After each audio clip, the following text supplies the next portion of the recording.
这一份总共有4份考卷，第一份就是一般的考卷，就有试卷1跟试卷2，另外一个是讲的是有给你8个主题，然后你要根据那8个主题来讲你在这个主题这边学到什么东西。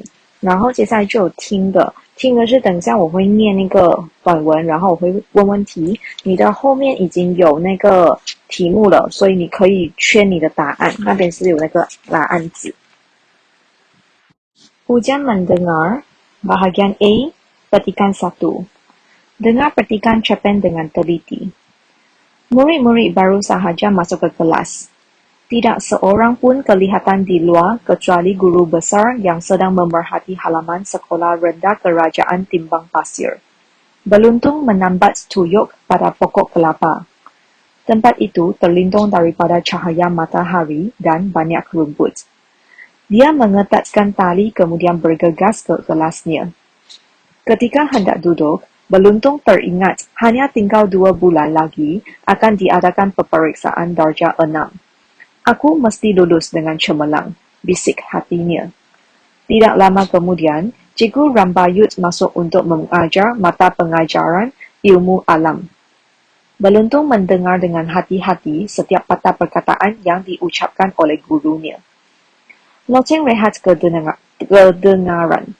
Beluntung terus berlari mendapatkan tuyuk. Beluntung membayangkan jika bawat ada, tentulah tuyuk tidak kesunyian. Bawat boleh makan bersama-sama. Akan tetapi, bawat tidak boleh menyeberangi sungai. Bawat takut akan air. Bawat memang takut akan air. Perjalanan ke sekolah terpaksa melintasi 6 batang sungai. 2 daripadanya lebih kurang 6 depa lebarnya dan yang lain-lain tidak begitu lebar tetapi agak ke dalam. Bawat takut akan air, takut akan hujan. Mana boleh menyeberangi sungai? Air sungai sejuk. Ketika Beluntung masuk ke kelasnya, rakan-rakan sekelas berbisik-bisik sebelum mencuri-curi pandang kepada Beluntung. Murid-murid menekuk hidung sebaik-baik sahaja Beluntung lalu di hadapan mereka. Bau kerbau! Entah siapa yang menjerit, akan tetapi Beluntung diam sahaja. Tidak lama kemudian, gurunya muncul. Beluntung berdiri dan bertanya, kenapa kerbau suka makan garam? Soalan 1. Di manakah Beluntung menambat tuyuk? Soalan 2.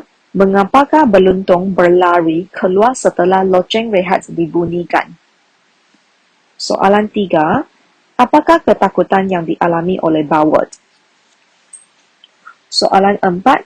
Apakah tindakan rakan-rakan sekelas Beluntung apabila dia masuk ke kelas? Soalan 5. Apakah soalan yang ditanyakan oleh Beluntung kepada gurunya? Petikan 2. Dengar petikan berikut dengan teliti. Sekolah saya telah mengadakan pelancaran minggu bahasa yang bertemakan bahasa membentuk transformasi negara. Program ini telah dirasmikan oleh pengetua sekolah dengan gimik yang menarik. Minggu bahasa melibatkan Jabatan Bahasa Melayu, Bahasa Inggeris, Bahasa Cina, dan Bahasa Tamil. Semua jabatan bekerjasama bagi melancarkan aktiviti yang dirancangkan. Sepanjang minggu bahasa, semua murid dan guru terlibat secara langsung untuk menjayakan semua aktiviti. Antara aktiviti yang akan dilaksanakan sepanjang program ini ialah pertandingan mencipta model peribahasa, pertandingan mendeklamasikan sajak, pertandingan pidato, public speaking, pertandingan menulis kaligrafi, dan pertandingan nyanyian yang melibatkan semua jabatan. Semua murid boleh menyertai aktiviti ini dan perlu memberikan nama kepada guru yang bertugas. Pertandingan yang mendapat banyak pernyataan ialah pertandingan nyanyian. Hal ini demikian kerana murid ingin menunjukkan bakat yang ada pada diri mereka selain hadiah yang ditawarkan juga menarik. Pertandingan mencipta model peribahasa melibatkan semua kelas. Model peribahasa yang paling menarik akan dipamerkan di laluan utama. Jualan buku juga telah diadakan bagi memberi peluang kepada semua murid dan guru membeli buku rujukan dan latihan dengan mudah. Diskaun juga diberikan kepada pembeli buku. Jualan buku ini juga dapat menggalakkan murid menerapkan amalan membaca dalam diri mereka. Minggu bahasa ini berakhir dengan jayanya. Penglibatan daripada semua murid dan guru sangat baik. Semua murid telah dipupuk dengan nilai murni sepanjang program ini berlangsung. Soalan 1. Siapakah yang merasmikan Minggu Bahasa di sekolah?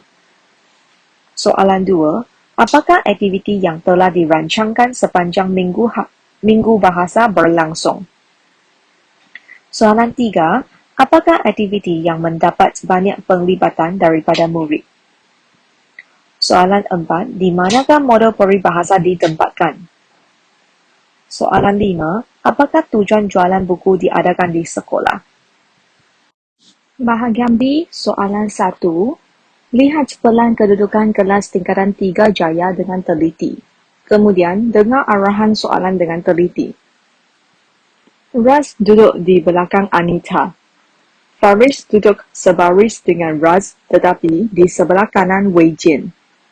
Zakia berada di sebelah kanan Anita dan berhadapan dengan Wei Jin. Nu duduk di sebelah kiri Anita. Di manakah tempat duduk Zakia? Bulatkan A atau B atau C atau D pada pelan kedudukan kelas tersebut. Soalan 2. Dengar pengumuman yang berikut dengan teliti. Tempat perjumpaan bagi aktiviti kokurikulum. Persatuan Sejarah perlu berkumpul di kelas 3 wawasan. Persatuan Linguistik perlu berkumpul di Mahkamah Bahasa. Persatuan Matematik perlu berkumpul di bilik komputer. Persatuan Teknik dan Vocational perlu berkumpul di bilik jahitan. Di manakah Persatuan Linguistik perlu berkumpul? Bulatkan A atau B atau C atau D. Soalan 3. Dengar dengan teliti cara membuat puding roti. Langkah-langkah membuat puding roti. Roti dicarik menjadi sebahagian kecil, disapukan mentega, dan disusun di dalam bekas. Kemudian, taburkan kismis. Dalam bekas yang berlainan, masukkan telur, gula, dan asam vanila. Kemudian, kacau hingga sebati. Tambahkan susu cair dan kacau adunan sehingga sekata. Tuang adunan ke atas susunan roti. Kukus dengan api yang sederhana selama 20 hingga 25 minit. Bahan-bahan kastard yang dimasak akan dikacau sehingga adunan ini benar-benar pekat. Tuangkan sos kastard ke atas puding roti. Hidangkan. Apakah langkah selepas adunan dituang ke atas susunan roti? Bulatkan A atau B atau C atau D. Soalan 4. Dengar maklumat yang terkandung dalam carta pai dengan teliti. Kemudian, dengar arahan soalan dengan teliti. Azura mendapat markah 90% dalam peperiksaan bahasa Melayu. Haikal mendapat markah kurang 10% daripada Azura. Devi mendapat markah separuh daripada markah Azura, manakala markah peperiksaan Janet ialah 60%. Berapakah markah yang diperoleh Haikal?